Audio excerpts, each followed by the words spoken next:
Brought to you by Mint Mobile. Stay tuned for a special offer at the end of the show.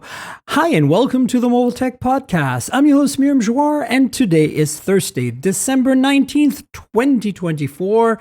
And I've got the excellent Nick Gray here with me. Hi, Nick. How are you? I am as good as I can be. It was a long weekend, finally recovering though.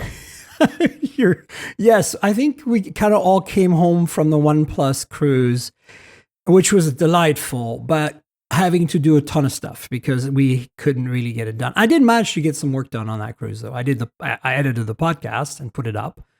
3 gigabytes went up in 3 hours on that ship. Not bad, considering.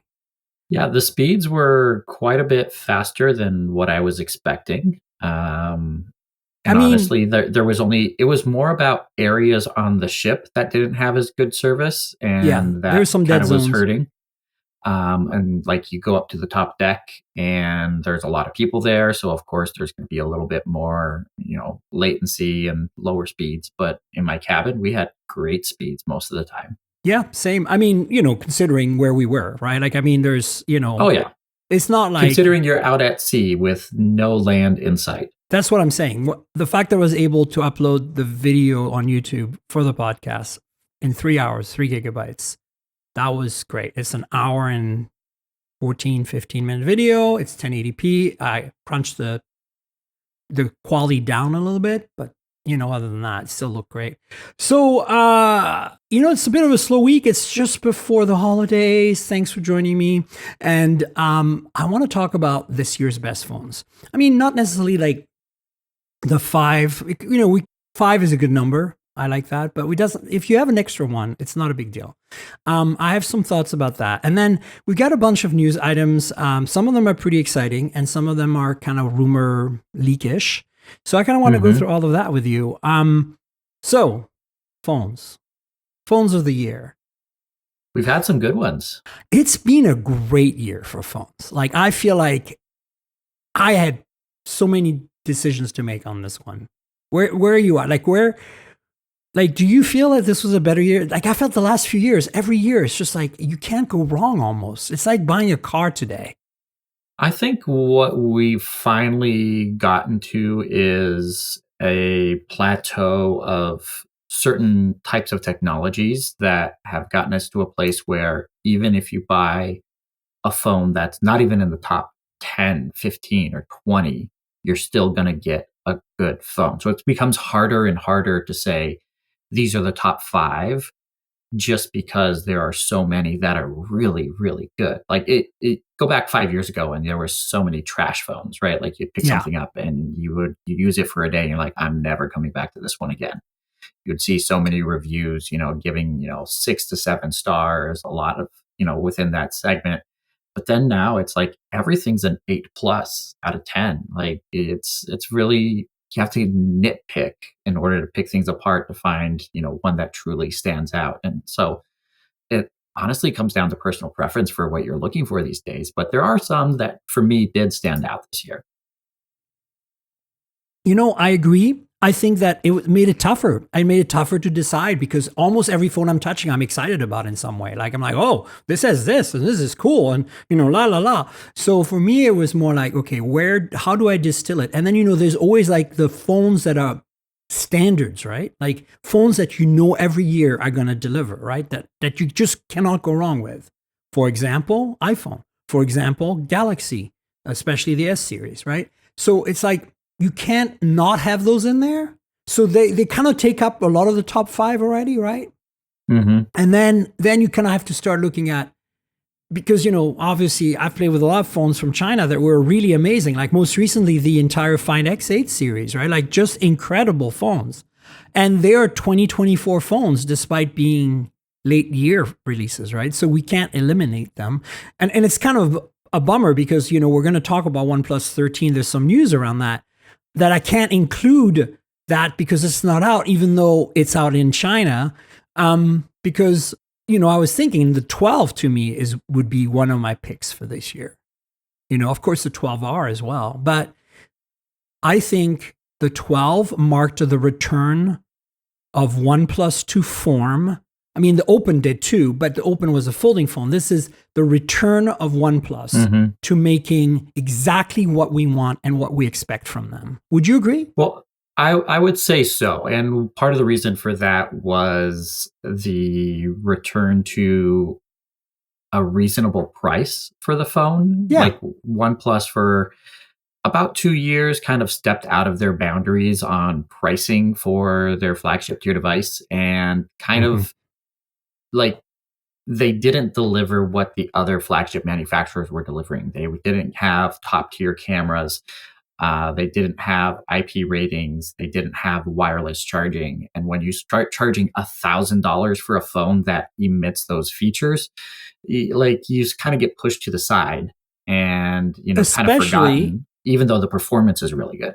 Absolutely, and especially when you can walk into a Verizon store, a T-Mobile or AT&T store, and just buy a very competent, probably better because it's not lacking these features, Samsung phone, if you're looking at Android or iPhone, right? So, and those are readily available through the carrier, not sold only by OnePlus online, Best Buy, Amazon. So I agree with you. I think that this is why I want to pick at least the OnePlus 12 as one of mine, because, or 12R, pick one. It's just like they're both amazing in their category, and they keep me hoping that we get more choices in this market. Because, those of you who are listening from India right now, or the UK or Australia, are laughing at this, right? But we don't get the BBK Group's phones. We get the OnePlus is it. So it's like, for us, it's a big deal that they actually deliver something that is priced right, has no missing features. And I think the other thing we have to give the OnePlus 12 credit for, and I think the Open started this as well, is the beginning of OnePlus making decent cameras. Right? Like, this was, to me, the pivotal. There were a few moments in the past where they're like got close, but I feel like you can throw the 12 in with the S24 Ultra, or maybe not the Ultra, but the Plus, the regular S24, the Plus, right? The Plus, or no the regular problem, Pixel, because it's missing extra telephotos and stuff. But Pixel, exactly, you can put it in there now, which is like not something we could say before. So I'm excited about that. So that's one of my picks. Yeah. So for one of my picks, I'm gonna do a reverse countdown. So you're going top to bottom here. You're like ordering them. Yeah, maybe let's just because I think there's something to it. So number 5 pick for me is a newer brand. They've been around for a couple of years now. The Nothing Phone 2A. This is a low-end device. We were talking, I think it launched at $350. Yeah. And technically, I don't believe it's technically available in the US unless you sign up as a developer and you can buy it from their website. All you have to do is give them your email address. But this is a sub $500 phone and like $150 less. So this is competing with a Moto G device. But as far as design goes, this is heads and bounds. Like, the amazing design. Yes, it is a plastic polycarbonate back on it, though it's still transparent like the other Nothing phones. But the overall fit and finish of this device is just so exquisite for what it is. Cameras were okay, just like you would expect from a device in this category. Actually, I think they were better than what you would expect. I mean, it does have OIS, which is at this price point really rare to find. Incredibly rare. But then the software experience is what really sells me on Nothing. They have one of the best software experiences, especially for a company that's coming out and has only released a handful of phones at this point. They are ahead of the curve when it comes to having a refined and unified software experience from top to bottom, thoroughly thought out. Every nook and corner of the operating system is customized to give you that unique feel. I think this goes back to like the original MIUI, when MIUI was launched before Xiaomi launched their first phones. It completely skinned Android and gave us a unique feel when stock Android was just so bare bones that you really had to use your imagination to think that this was cool. And then MIUI kind of gave that whole fit and finish to what Android should be. And operating systems have caught up. A lot of OEMs have done their custom UIs on top of Android, and even Google's given us their own version of what 100%. the Google version Yep. of Android is. But the Nothing operating system is so good that I just had to include even a $350 phone in my top 5 this year. I agree. And we're going to talk about the new OS 3 that's finally available now. It's funny you brought that up because Nothing is definitely in my top 5, but it's not what you think. It's the CMF Phone 1 for me. And nice. The reason for that is it was really hard to pick. They're all the Phone 2, Phone 2A, there's Phone 2A Plus as well. There's the new glowing edition, limited edition.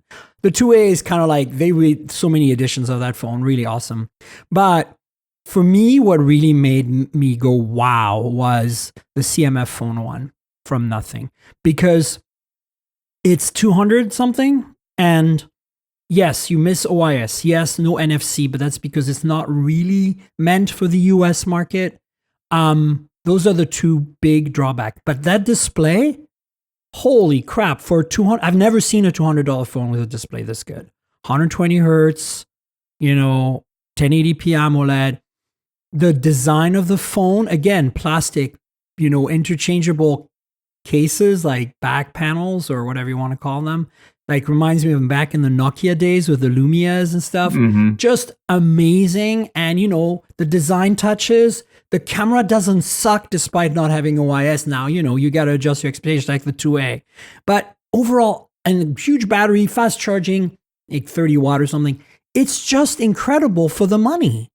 It just blows my mind, And I had to include a Nothing of some kind. And it does run the same OS. So, and again, it does run that OS on a Dimensity 7300. And it just screams. And in fact, that's the same chip that's on the 2A, which is amazing that, again, $100 are shaved off, but they're still managing to have some performance on that phone. So definitely one of my picks as well. What's your next one? My next one coming in at number 4, the iPhone 16 Pro.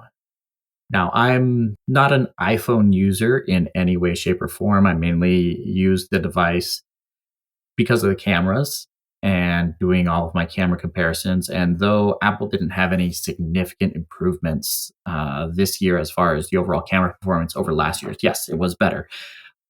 But we finally got the regular Pro with all the camera features as the Pro Max, because the previous year they reserved the 5x zoom to the Pro Max and didn't give it to the regular Pro. And now we got it on the 16 Pro. So having a level playing field between the Pro and the Pro Max, but not having to purchase that larger phone just to get those extra camera features, I think was a good move on Apple's part and gives the people really what they want in those Pro devices without having to go with that extra large screen if they don't really want it. So typically wouldn't include an iPhone on my list, but I think they deserve some credit for that. Look, I don't disagree. I bought an iPhone 16 Pro and came from a Pro Max the year before. And because I wanted the best cameras, I scaled down. But my pick for Apple is actually the iPhone 16, the base. Oh, yeah? You love the new design of that? Whatever storage tier. The reason for that is there's a number of reasons. They have finally closed the gap with the Pro significantly. The only thing that I think is missing to get me on board, of course, the telephoto, but that the most important thing that's missing to me is a 120 hertz display. That is a big miss, and I really, really hope Apple gets the message because, they've done stuff. They added ports back to the MacBook Pro. They didn't make it as thin, and cooling is better, despite the fact that it's running M chips that don't need as much cooling. They've done wonderful things that we've asked for, like USB-C. Well, that was EU. But, I'm just saying there's a lot of things they've done right. I want them to be 120 hertz. But the 16 grabs my attention because it is so close to being a Pro device. You take the telephoto out of there and you've got, that's it.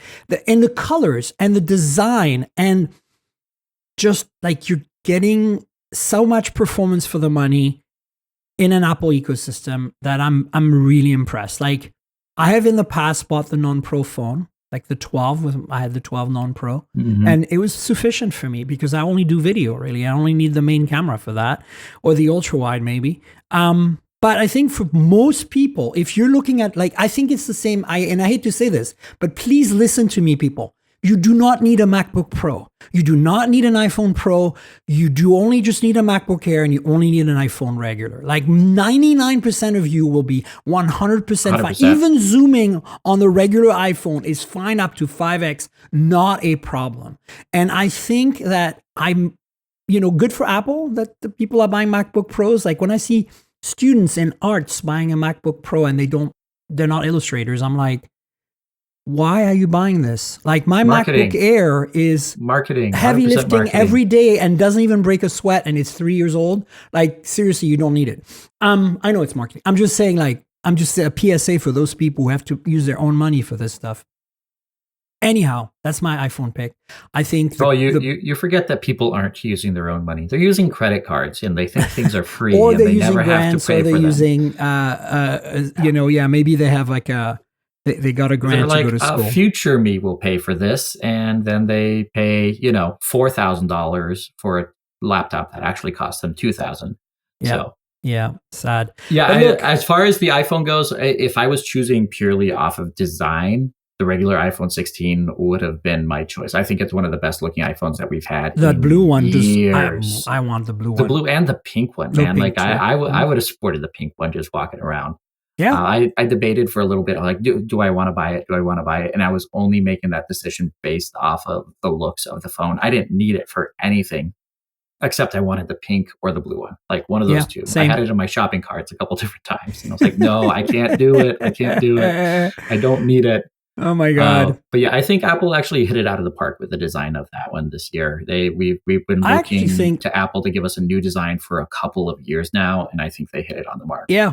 I think the 16 Pro is boring AF. Like I have 100%. And I picked that copper color because I was like, I haven't done goldish in a while. But every time I look, it's in a case right now. Actually, I have it right here. It's recording backup audio right now, and so I've got in a Pitaka case. Thank you, Pitaka, for awesomeness. But like, it's like, look at this kind of goldish brown. It's ugly. It's boring. It's like, why is it that Apple cannot make us a Pro phone that looks like the purple Galaxy S24 Ultra is titanium and it's purple and it's amazing. That's the one that I have. And Segway, it's my other choice, one of the choices. And it's a tough one because there are so many. I think we matched on that one. So yeah, number 3 for me is the Galaxy S24 It's not my number. Ultra. Like, I'm not going by any numbers. Just you are. I know you are, and I respect that. I'm just saying I have not ordered them. Maybe I'll order them at the end.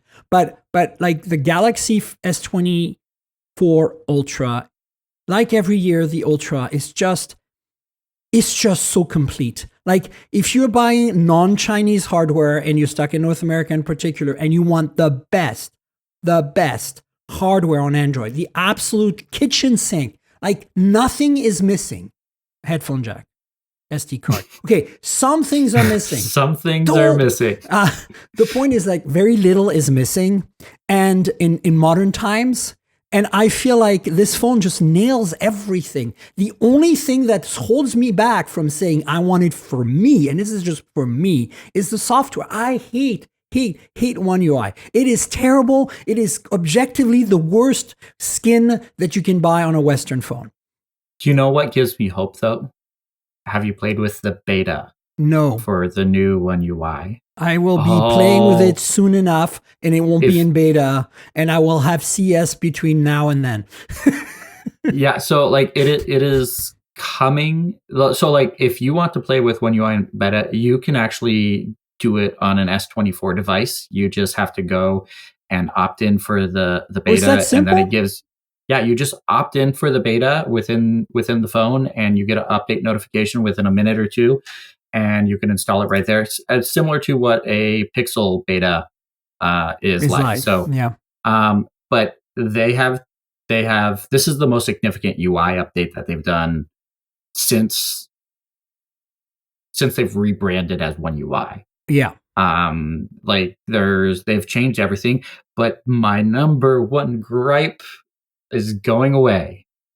your side-scrolling app drawer. I know. Is I heard going vertical. Finally. That is my only big gripe, to be honest. I mean, and it's like I didn't install the beta for the longest time, and then I saw somebody posted on TikTok about the new vertical scrolling app drawer, and I was like, oh, I updated my Galaxy S24 Ultra immediately and installed the beta within minutes. I was like, oh, sold right there, 100%. By now. But like the software on Samsung has been my main complaint for years. Like I finish every review saying, I love the hardware. Samsung's done an incredible job. They have really good cameras. Performance is great. The software is what keeps me from using it past a review cycle.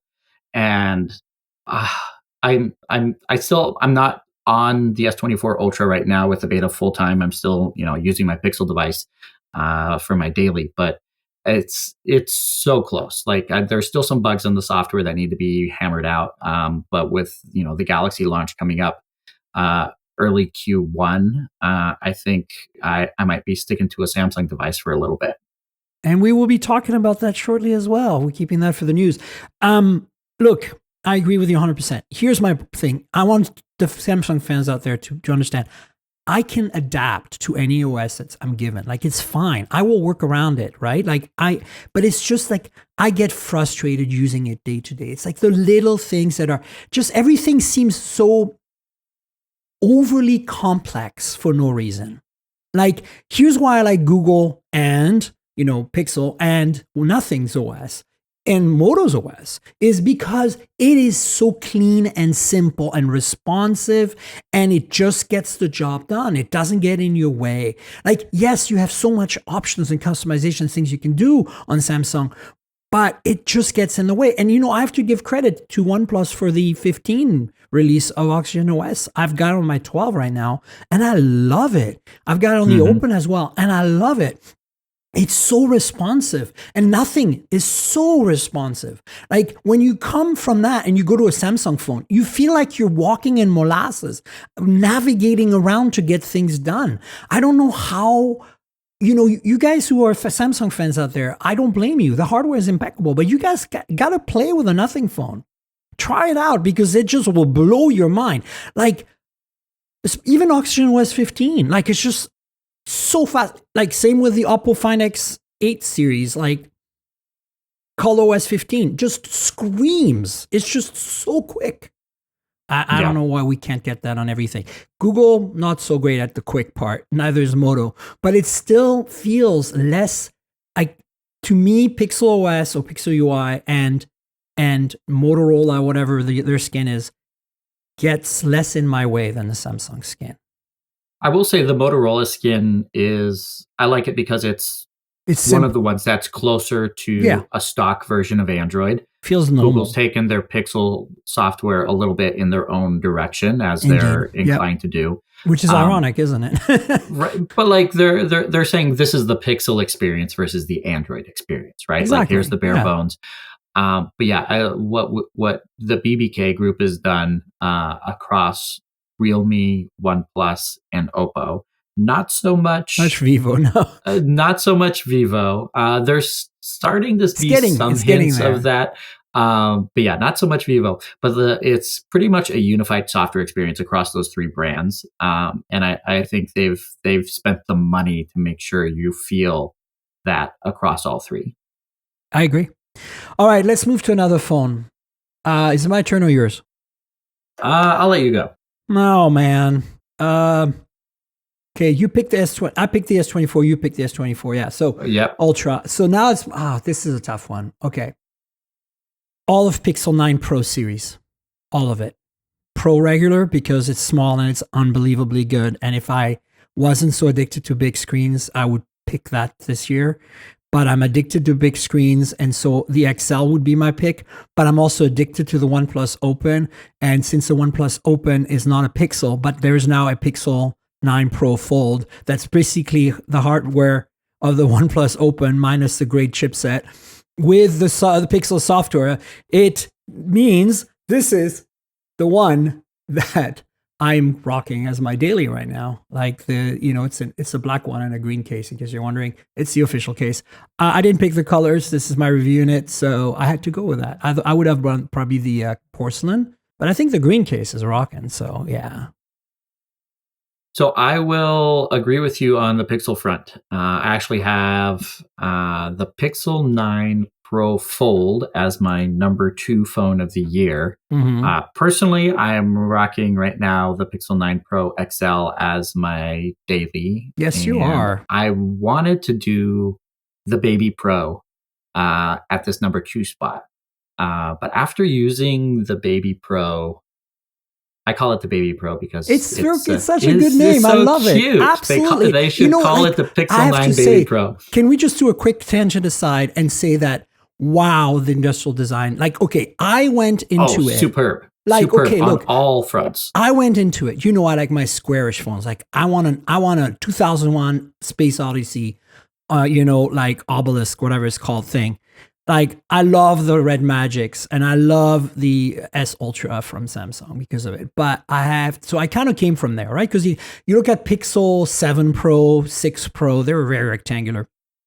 And when I saw the leaks of the 9 Pro or the 9 in general, I was like, oh, it's an iPhone copycat. But then I held it and I used it and oh my God, it works. And that visor, it works so hard. Like that visor design, I think it's so much better than the rectangular one. Like the pill shape is so good.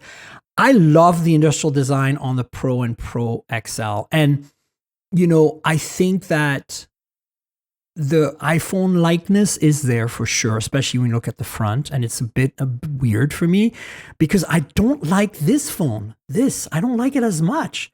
It's funny that like they're so similar, yet I think there's something about holding the Pixel that feels better. I will say Google does have a better camera module design on the back of the phone. And yes, everyone's been saying this year that there's so many phones that have the iPhone design on the front.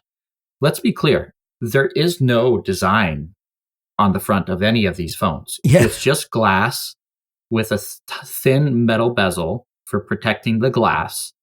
And then that is it. There's no design to it. There's like, I need people to stop saying it's the iPhone design because it's a lack of design. Yeah, exactly. And it's like, subtractive design. If you say draw a border and then put a display inside that border, that's what all of these phones look like. There is no design to it. Anybody can do it. Apple might have been the first one to do that because they did the edge-to-edge glass way back in the day. But I'm sure someone 10, 20 years before Apple drew a rectangle with curved edges and like, hey, we should make a phone that looks like this. But I don't know. But as far as the Pixel goes, I'm with you 100%. Like I do love the squared off edges of the phone, not having a curve there. Yeah. The metal, when you get to the glass, is curved a little bit, but the fact that is flat glass across the front, flat glass across the back. I think it's just a whole lot more refined than so many of the designs that we keep seeing that have, kind of like bubbly glass on the edges or, what used to be called 2.5D glass back in the day. Remember the Droid DNA? Well, you don't have to go that far. I think just the Oppo Find X8 series, right? Like, but like the Pro. back in the day, that's like the Droid DNA was the first one to do it, right? They made this whole big deal about 2.5D glass. People are like, oh my gosh, you can have curved glass on a phone. And like, yeah, just wait. We'll get a lot more curvy than that over the years. Moto Edge original. Remember that? Samsung Galaxy Edge. No, I think the worst offender was the Mate 30 Pro. The one that didn't have the buttons. There was the LG banana phone.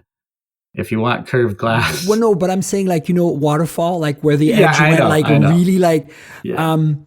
Look, I agree, but I want to point out that the Find X8 Pro today, just the Pro model, has the 2.5D glass. And I think so there's a Realme GT7 Pro. And I honestly, I like how thin these phones look and feel, despite it still having a flat display. So I think there is some quote unquote design in that. I think that you're right. The Apple has subtracted so much design that you can just draw the thing with like no arts degree, right? Like basically the rounded edges, the what's it called, the radii, the corner radii are the only defining factor anymore, it seems, right? Yeah. On these slab side phones. But I do like that some companies like Realme with the GT7 Pro and Oppo with the Find X8 Pro are doing the 2.5D glass, and you still have a slab side, but it's less high, and it feels like their phones are thinner than they should be somehow, you know? So I don't know. But I just love the design this year, and I love everything about it. Like they nailed the build quality, they nailed the performance, cameras, everything. Mm-hmm. Yeah, and so for me, for the Pixel 9 Pro Fold being on the list, last year's Fold from Google was not good. Like I like was not the idea. Yeah, I like the idea, but the implementation of the device, the implementation of it the was software, a prototype. That thing felt like it was going to fall apart. I know it was not a good phone. Like I think there were a few people within the tech space that reviewed the device and then said, "Oh, this is the phone I'm going to use for the rest of the year." Yes, there were people who bought it, and I'm sure some people really loved it. But this year, I can't tell you how many people within the tech space that we saw walking around with the Pixel 9 Pro Fold after the review cycles. I'm actually looking at, what phone am I going to take to CES? And we should talk about that. I'm taking the Pixel 9 Pro Fold to CES. Like, as far as a productivity device for, stressful events, being able to pull up my calendar, looking at emails side by side with my calendar, just so much going on during a trade show. That's the type of device that I want.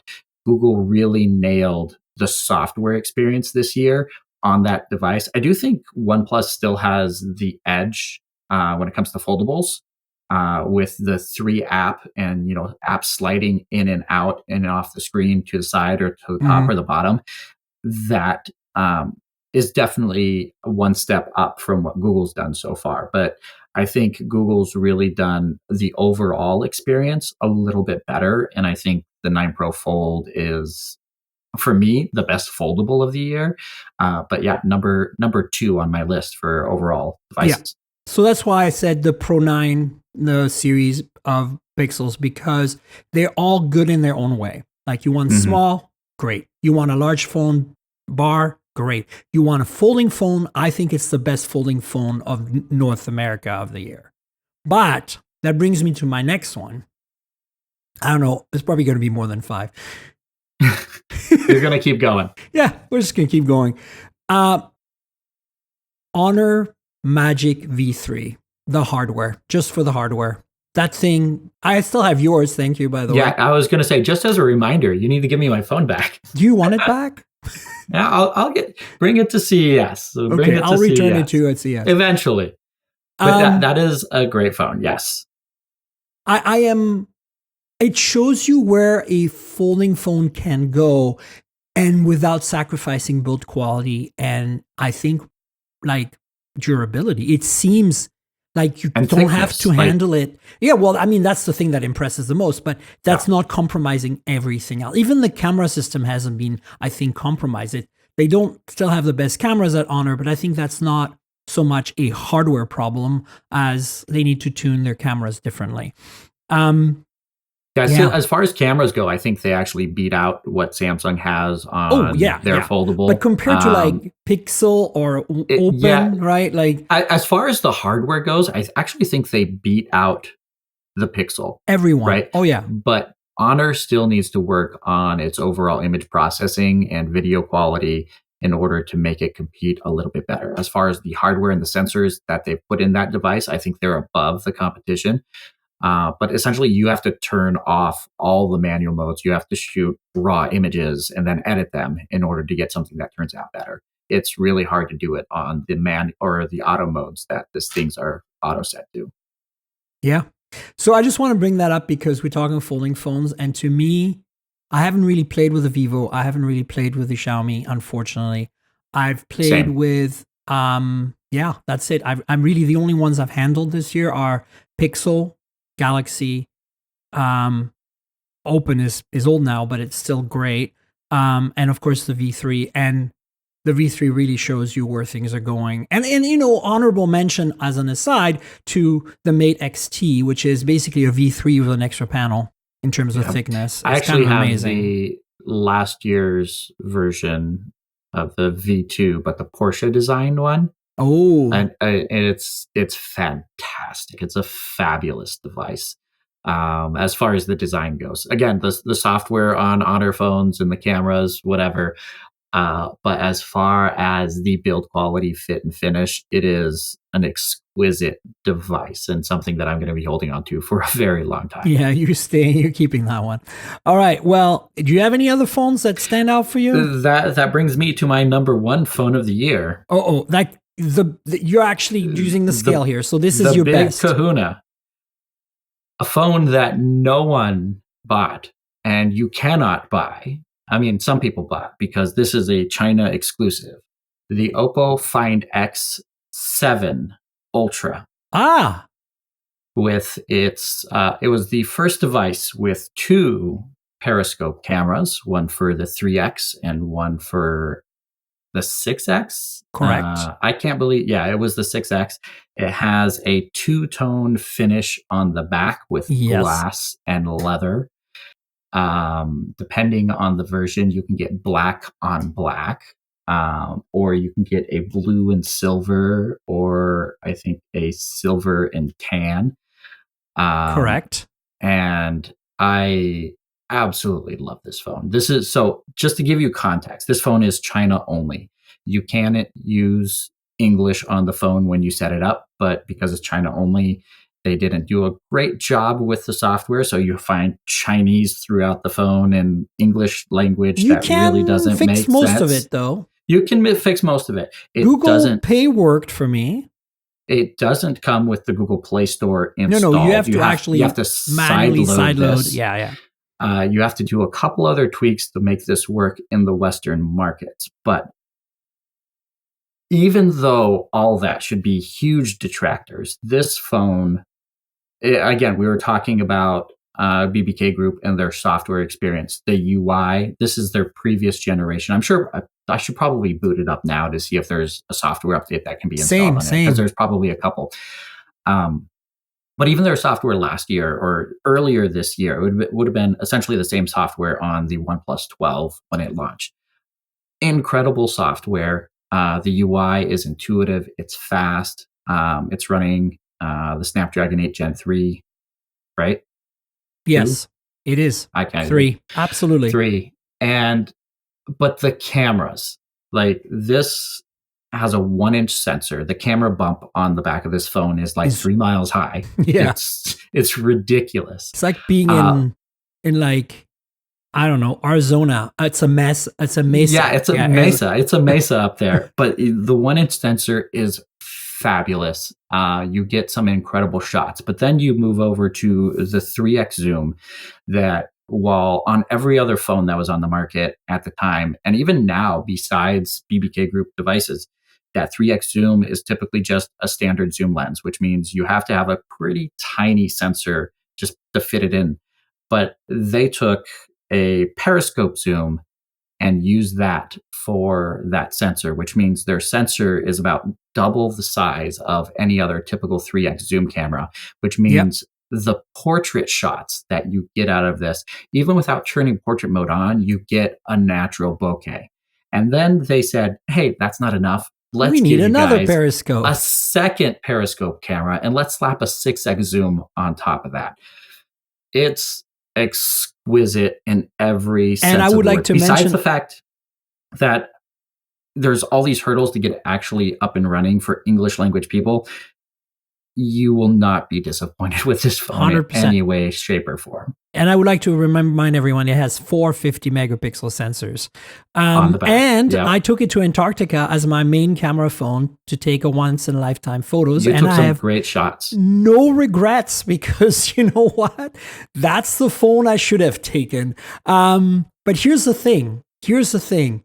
I agree with your pick, except that I have a hard time deciding between that phone as my main, most exciting camera phone of the year and the Xiaomi 14 Ultra that I got after I came back from Antarctica. Mm-hmm. And here's the thing. I think overall, balance-wise, I think the X7 Ultra is the better hardware choices in terms of cameras, but the images coming out of the Xiaomi, the color science of the Leica, it appeals to me more somewhat. And also the variable aperture on the main sensor opens up, which is also a 1-inch sensor, opens up a whole bunch of things. So now, let's remind ourselves that the Xiaomi 14 Ultra also has 4 50 megapixel sensors, also has 2 telephotos, but one is the 3X is not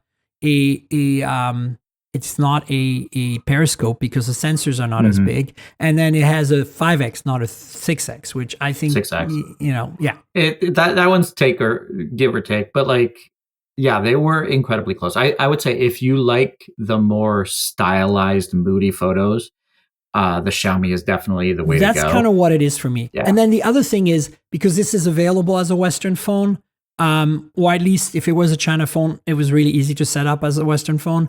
It's a little easier to live with at first, like when you set it up, but also the camera kit, the grip with all the stuff being programmable, the extra battery in there.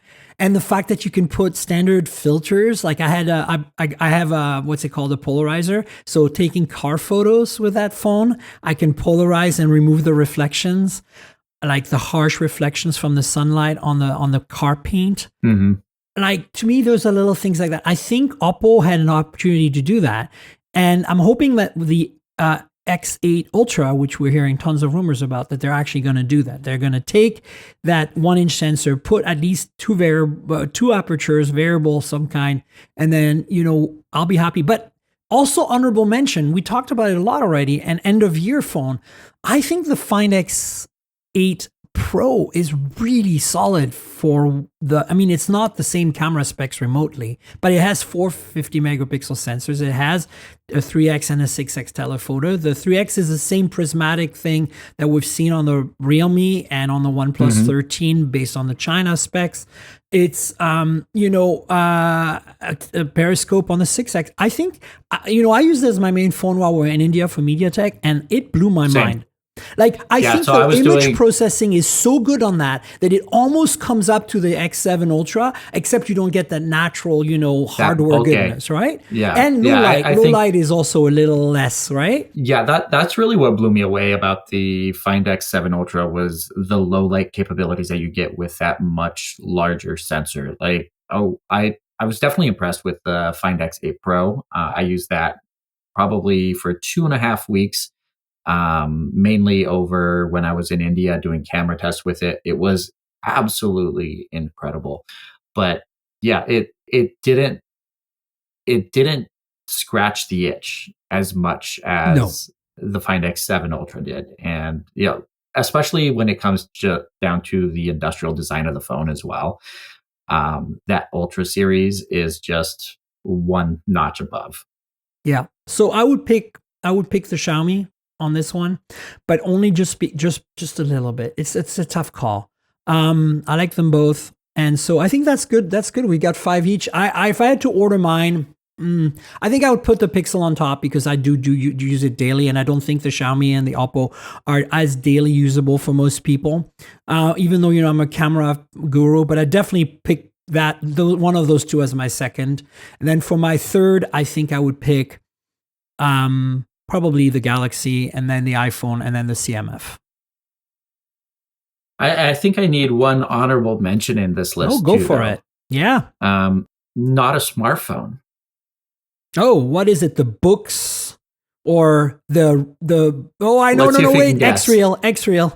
No. It is a phone. Oh, but not a smartphone.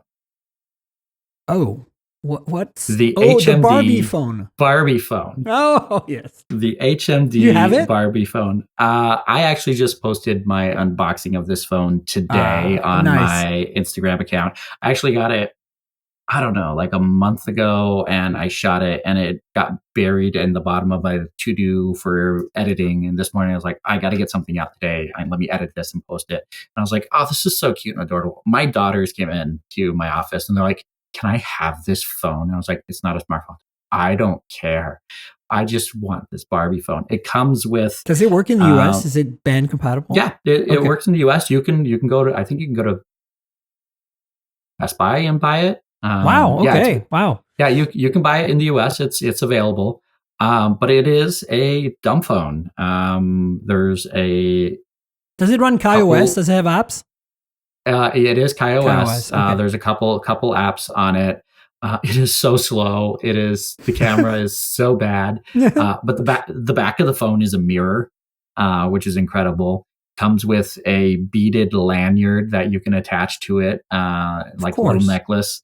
And then it comes with 2 additional replacement back panels to match your style of the day. The other 2, of course, are pink as well. So, whatever your style is, it's got to be pink.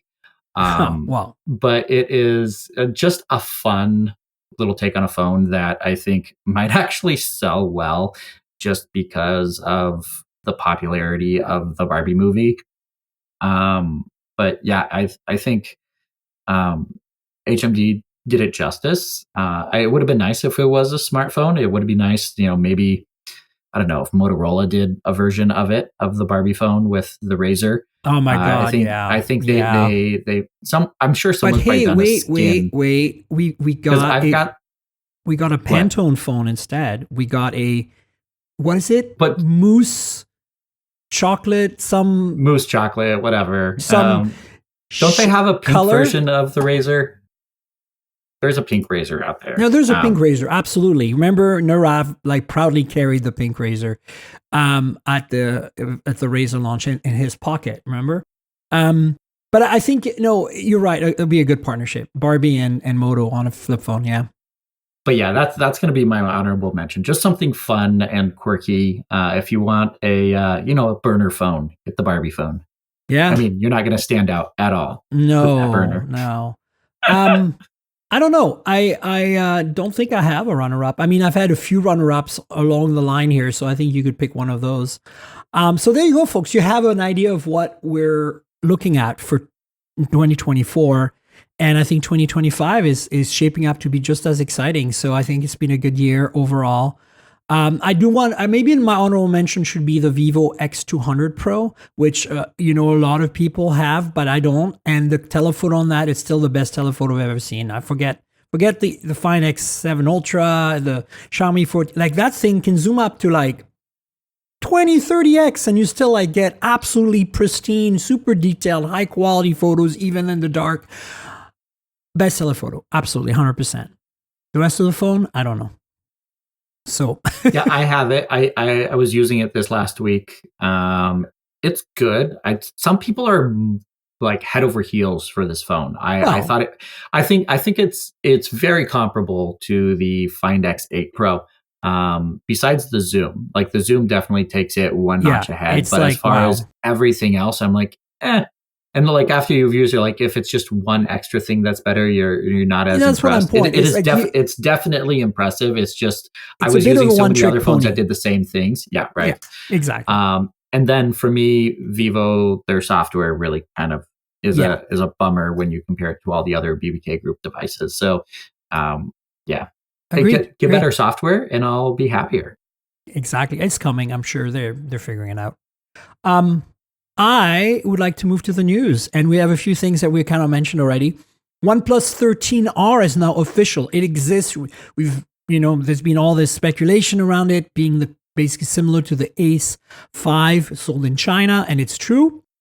Also, there's an Ace 5 Pro coming, which is identical to the 13R, by the way, but has an 8 Elite instead of an 8 Gen 3, and has a slightly bigger battery, 6100 or something. This is still rumored, the Ace, but the OnePlus 13R is official and will have a 6,000 milliamp hour battery, and it will launch alongside the OnePlus 13 on January 7th. This is official from OnePlus. What's your take?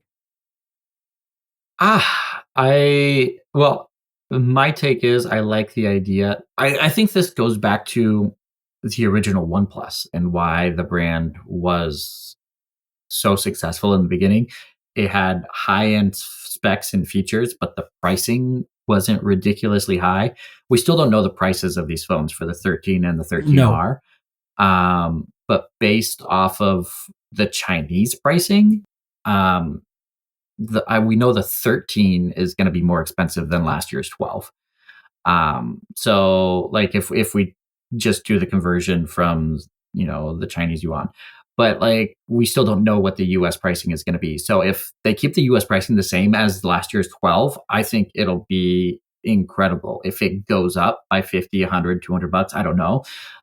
It's going to be less appealing. But if the idea of the 13R, if this is, I don't know, like 550, 600, 700, I don't know where it is. If it's compelling with the price and gives us that, that OnePlus never settle type vibes as far as pricing to performance ratio, I think it could be good. No, I agree. I think the thing to keep in mind is that we don't know anything officially about 13R other than the 6,000 milliamp hour battery, but Correct. everything else, like we know from the leaks of the Ace 5 and the 8 Gen 3, if they can keep the price close to the 12R and have that, I think that thing is going to be killer, because finally you don't have to deal with cutting corners anymore. Of course, I doubt we'll get wireless charging. That's the thing.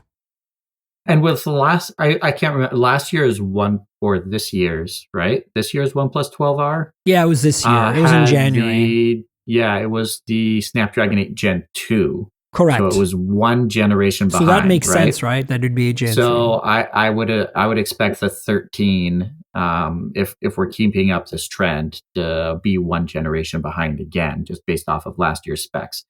Yeah, again, we'll see. But if they get the price right, I don't think that really matters. I mean, the Snapdragon 8 Gen 3 was definitely a lot better than the 2 when it comes to overall battery efficiency. 100%. That's something that bit the 8 Gen 2 in the ass. Yeah. Was just battery life wasn't good because of the processor. So if it's the 8 Gen 3, battery life is going to be a whole lot better. Performance is going to be better. And then, everything else is the same. I think it's going to be good. Yeah. If you have a Nothing phone right now, any of them, make sure you hit that software update button, because it's rolling out. OS 3, which is delightful, is rolling out. So go nuts. I'll link to the Phandroid story for both the OnePlus 13R and the Nothing OS 3, so you can get the details. But basically, you've heard us earlier how we went head over heels on Nothing OS, and rightfully so. And I think I haven't played with the beta, so I'm excited. Neither have I, because it required me wiping my phone when they sent it to me, and I'm like, no, I'm not up for that. I had too many things on my plate, and I had enough Nothing phones around that I could sacrifice one, basically. But I was just too much on my plate to do that. It's very time consuming to do like a backup and then a restore and everything. So check it out. I'm excited about that, to seeing how they've changed things. And another big brand is Samsung. Galaxy Unpacked date has leaked. Supposedly, it's going to be January 22nd. And also in that leak, the reveal is that we're going to get 4 phones. So we're going to get S25, S25 Plus, S25 Ultra, but then we're probably going to get the one that I'm most excited to see, which is that, whatever they're going to call it, S25 Slim or whatever, a thin phone to compete with what supposedly Apple's doing with iPhone 17 Air or Slim or whatever, right? Yeah, it'll be interesting to see what this actually turns into. There's been a couple of rumors that have been floating around for a while, and we got, what was it, the Fold special edition from Samsung, that was essentially kind of the same concept of, hey, maybe we should make it a little bit thinner and better camera, make that screen larger, better camera. Because if you look at the regular series besides the Ultra within the Samsung S lineup, the cameras have been okay at best. I think saying that they're okay is actually being a little bit generous. You do have to go to the Ultra if you want a good camera experience. So if 100%. they can give us a slimmer design to make it stand out a little bit more, and then beef up those cameras at the same time, not necessarily matching what we get on the Ultra, but as a step between the Plus and the Ultra, I think that might be a good place to be at for them. Yeah, no, I think I'm excited to see how Samsung imagines a thin phone. Like, you have to remember, thin phones have been a thing before, like Moto X, the original, 5mm thick, right? Like, let's wrap our heads around that. The Moto Mod phone, right? And that's then. And then there was what was that company called? Not Doogee, but Juni. Was that? Yeah. Remember that company? They made like a 4 point something millimeter phone like a decade ago. And I think we saw it at MWC and it was like, holy crap. But so it's happened. We've seen thin phones that are really insanely thin before. And to the point where you hold them and go like, kind of like the V3 in the folding phone, or like you guys, how is this technically possible? It's technically possible. It's just if I drop this, it will break. Right. So this is the big question. The big question to me, what I'm interested in finding out is like, what is Samsung's interpretation of thin? How thin is it going to be? And then how are they going to make it? The Samsung durability is always tops. So how are they going to make it durable? And more importantly, what are they going to cut out to make it so thin? And is it going to be price premium, or like the rumors are right now that the iPhone 17 Air or whatever is actually going to slot between the regular and the Pro in price? So like this is all these questions that I'm having, which I'm hoping we're going to get answered when I'm in California for the Samsung launch. We'll see. Yeah. We'll see. Next up, we have something I'm excited about because I'm a T-Mobile customer. T-Mobile has teamed with Starlink. This is not a new thing. We knew this was coming, but you can now sign up for the beta program, and I have. And what that means is that if you're a T-Mobile customer, you can just get internet in the middle of nowhere via Starlink satellites that have 5G cells on them. And it turns out actually that each satellite has something like 20, or I don't remember the exact number, of actual beam-forming antennas, which each has its own 5G cell that beams down to Earth. And so you intercept one of those with your normal 5G phone. You don't need a special phone. You don't even need a satellite-capable phone for this. As long as it's T-Mobile compatible in bands, suddenly you get signal in the middle of nowhere. And right now, the only thing you can do with that is text. Eventually calls and data. But right now, this is exciting, and I'm hoping to be able to try it out. So I signed up. I'm excited for this because when Starlink started rolling out, their satellites, and people with RVs went crazy saying, "Hey, we can finally get internet anywhere we go in the world." And then people on boats were like, "Hey, I can now get internet in the middle of the South Pacific." And we were talking about that with the cruise. It worked for us. It was Starlink. Yeah. But like, if you look at those Starlink satellite dishes, they are huge. They've gotten a lot smaller, but they're still about, 1.5 feet. There's a mini now that's about this big, but it's still this big. Like it's the size of a laptop. It's or slightly larger. And like, you think, okay, that's the best they can do. And then, they flip a switch and all of a sudden we can connect to it with our phones.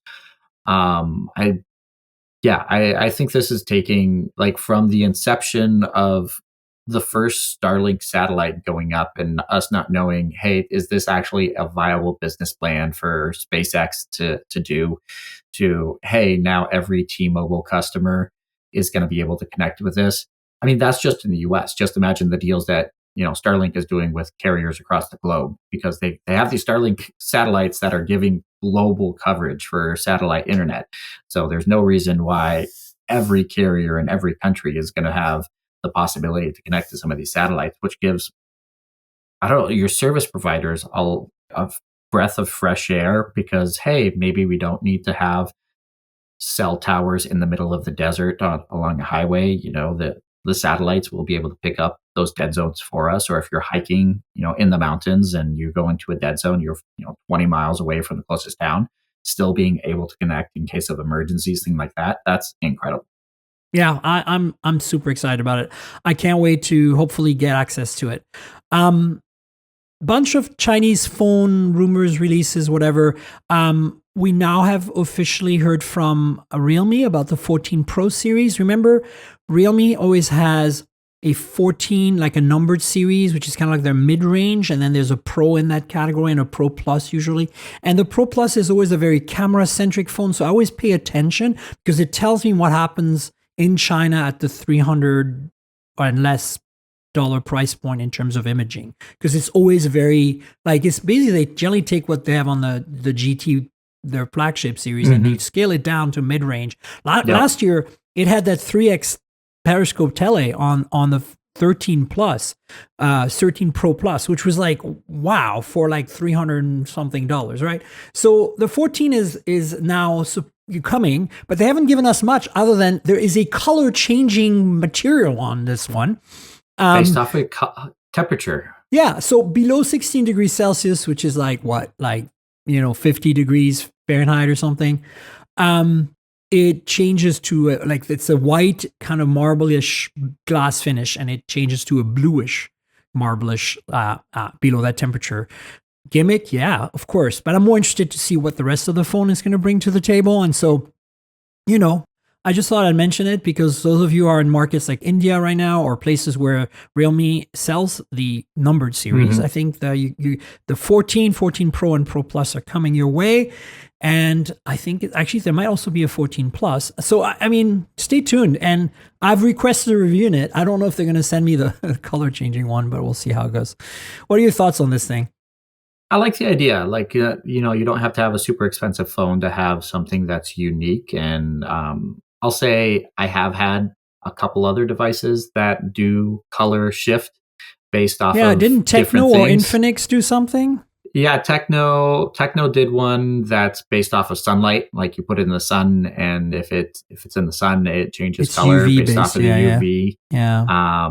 So similar to this, and like color changes based off of temperature. Like I have 30-cent cups in our fridge, that we store in our freezer actually, and we use them for ice cream because they change color based off of, they're like a transparent white, and then they go red, green, or blue depending on the cup, and we put ice cream in them, and as the ice cream warms up or you put your hand on it, it changes the color. So they're fun to have. The technology is incredibly cheap to do that. Like that's been around for decades, but it's nice to see something a little bit unique to splash things up a little bit within that cheaper smartphone segment. 100%. So, cool. Let's keep our eyes on this one. I'll try to put a link to a story related to that. Speaking of 14, we also have the Redmi Note 14 series now going global. That phone's been out since September. There's nothing so exciting, but I do have a review in it here. So stay tuned for some impressions and maybe an unboxing video in the next, before CS, if I can squeeze it in there. But basically the 14 series, the Note series specifically of Redmi, has always delivered like 80% of a flagship experience for like half the price. Basically, that's always been their MO. It's kind of like, remember the Redmi K series? That's also kind of like that. Mm-hmm. So the K20 in particular, K20 Pro is like known as like one of the most moddable phones 5 years later now. So anyway, that's phone is pretty cool. They have the Pro Plus as well. They sent me the Pro. We're looking at Dimensity 7300. The Pro Plus gets a Snapdragon 7S Gen 3. 200 megapixel main sensor on the one I have, the 14 Pro. We get a 50 megapixel telephoto, a 8 megapixel ultra wide. It's got Hyper OS, which is Xiaomi's new OS, and 45-watt charging, 5,500 milliamp hour battery. I mean, the whole thing is really great. Nice big screen. It's just a 1220p display, which is halfway between 1080p and Quad HD. 6.67-inch AMOLED, and this is, of course, 120 hertz display. So yeah, lots of good stuff there. Stay tuned for my thoughts. Have you played with it? Do you have one yet? I have not played with it. Do you do the Note? Do you pay attention? I get it. I don't review it every year, but I get it because it's nice to keep the finger on the pulse of what's going on in that field, I have not gotten it the last couple of years. I've had it actually sent over to one of my team members in the UK, so he's going to be playing with it and reviewing it. So we'll get it on Phandroid. Okay, we'll have a review on Phandroid. I just won't do it. I got back you don't from have time for that. Our OnePlus trip, and I had 6 new phones waiting for me. Wow. Some with embargoes that lift before the end of the year, 2 with embargoes that are like during CES, and another. Yeah, like some. I got 5 some that's phones. just just a new color. But yeah, and then more packages showed up today. So I'm like, gosh, it's the holidays and I know got so much work to do. it's been a rough year this year. I think I need to be more picky about saying no. It's really hard for me because shiny toy, my ADD kicks in and I'm just like, yeah. But I got you 5. Get that sense of FOMO, right? Yeah. Like, I got 2 that I can't. I got 2 that. Well, I got 3 that I can't talk about, but I've got two that I can't talk about.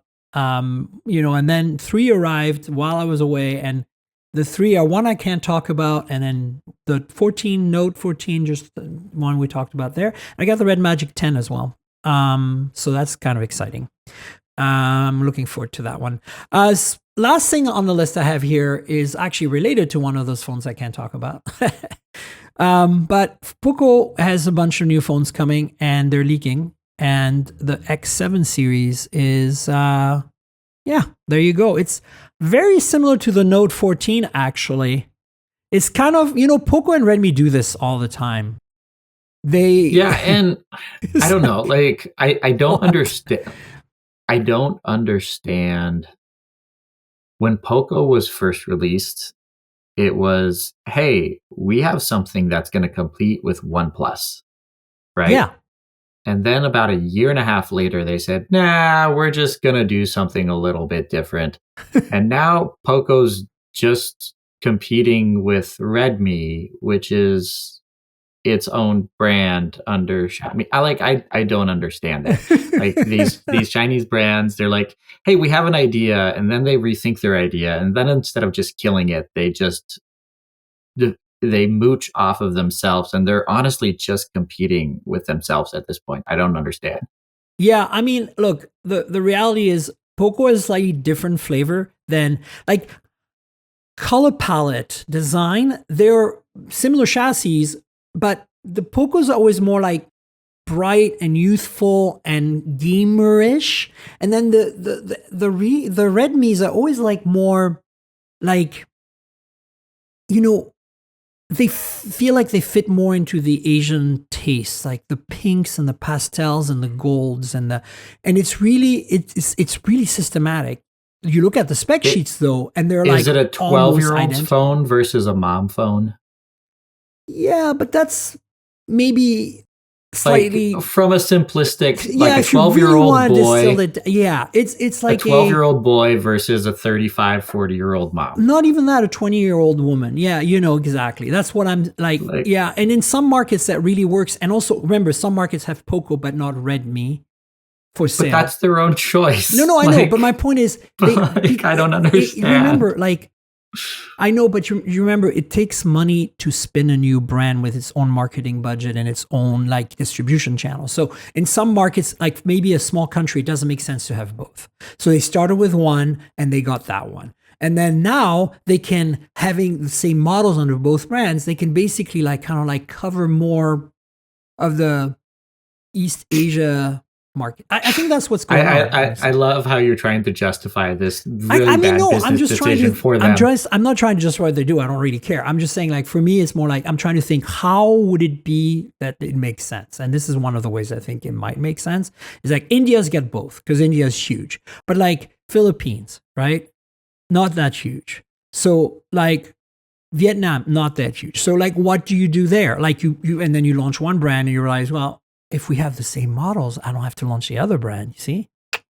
But if you have one brand, then you can just have one brand and launch the same brand everywhere and get better brand recognition. I think, there was a time, I think this is, you're right. Ideally, this is how you do it well. In fact, why do we even have it? At that point, why do we have Oppo and OnePlus and Realme, right? So, but this is the problem. So I told somebody a couple weeks ago, hey, I'm going to go on this cruise with OnePlus. And they looked at me and they're like, what's OnePlus? Yeah. And within the tech space, most people know what OnePlus is. Yeah. But outside the tech space, nobody knows who they are. But if you add up the sales numbers for BBK Group of all the brands, they are the number one smartphone maker on the planet. If you add them all up, that means they would have more brand recognition, more sales than anybody. But because they choose not to and split them up between 5 brands, Yeah, roughly. right? Yeah. Yeah, and I'm like, you just diluted yourself by, by 80% each one of the brands, and yeah, good luck. Good luck with people What I'm knowing trying to who say you is I are. think there was a proliferation of this idea of creating sub brands for a while. Now Yeah, they're I know. probably going, oh crap, and we have too much, but they don't want to kill them. I mean, no, Xiaomi did kill CC. Remember, CC was a China only brand and they killed it. So I mean, it happens. Like again, like you're a Chinese company and you launch another Chinese only brand. Like really, come on. I know it's so weird, Yeah. but Anyways, you see that in the car world too. Like the sub brands of the sub brands, it's insane. It's all sub brands. All right. So Nick, do you want to tell folks where they can find you on the internet, all your handles and your social media stuff and your Phandroid goodness? definitely. You can find me personally at Nick M Gray. Usually these days, I'm pretty much only on Instagram and Threads, just to keep it simple. But honestly, not on either of those that much. Social media sucks sometimes, and if you It stay away, does. you might be happier in life. But for True. work related stuff, I am still online at Phandroids with an S on TikTok and Instagram, or you can find all of our written work on phandroid.com or youtube.com/Phandroid.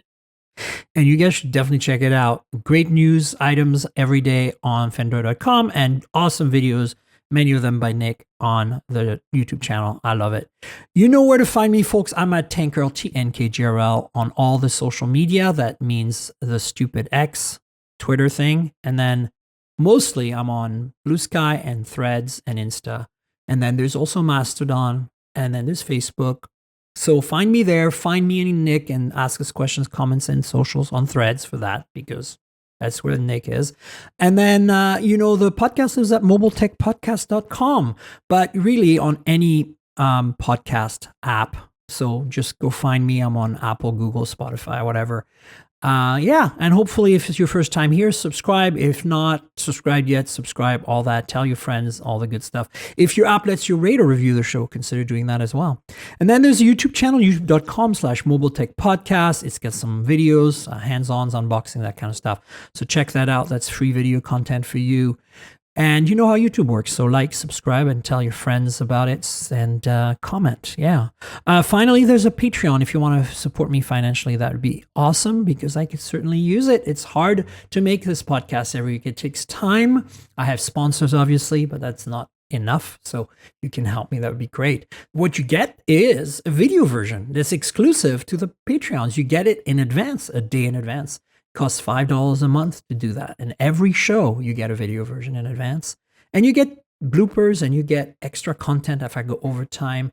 You get to see it in the cruise last week, doing the podcast on the ship with the security announcement right in the middle of the show, which was really fun. I left it in there for the Patreon. So check it out. Please help me if you can. Patreon.com/Tankgirl, Patreon.com/TNKGRL.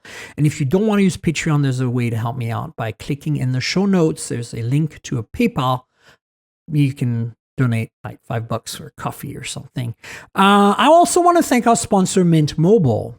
So as you know, I'm constantly reviewing multiple phones, and while that's fun, it also means I'm constantly spending a lot of money for wireless service on multiple SIMs. That's where Mint Mobile comes in, and that's who I'm partnering with for today's podcast. If you also want to save money on your wireless service, switch to Mint Mobile. As tech-savvy early adopters, you've probably heard of Mint Mobile before, but let me quickly tell you how awesome their service is. Mint Mobile offers premium wireless for as low as $15 a month, and you don't have to sacrifice any coverage, speed, or data. They're built on the nation's largest 5G network. They keep costs low because they sell direct to you online. They cut out the retail stores and salespeople. Why should you pay more than you have to for access to the same network? In my experience testing phones, Mint Mobile delivers the same data speeds and call quality as the big three for a fraction of the cost. Switching to Mint is super easy. Thanks to their eSIMs, you can sign up and activate immediately right on your phone from the comfort of your home. No more standing around and waiting in line at a big wireless store. You can keep your current device and phone number and easily switch services.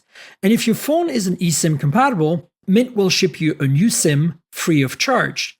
All Mint Mobile plans include unlimited nationwide talk and text, lightning fast 5G, and free mobile hotspot. Mint will show you how much data you use each month and recommend plans that save you money. Mint also offers a modern family plan that lets you set up a super affordable family plan with as little as 2 lines. Use my link mintmobile.com/mobiletech to get premium wireless starting for $15 a month. That's mintmobile.com/mobiletech. Stop paying more than you need on your wireless bill and start saving big with Mint Mobile. And thanks, Nick, again for joining me just before the holidays with the 5 best phones of 2024. That was awesome. Thanks again. Thanks for having me. Lots of fun, as always. Definitely. Folks, we'll have another show next week. I'm never stopping despite the holidays, so stay tuned for that. And I'll have Nick on at some point in the future, of course. Until then, cheers, everybody.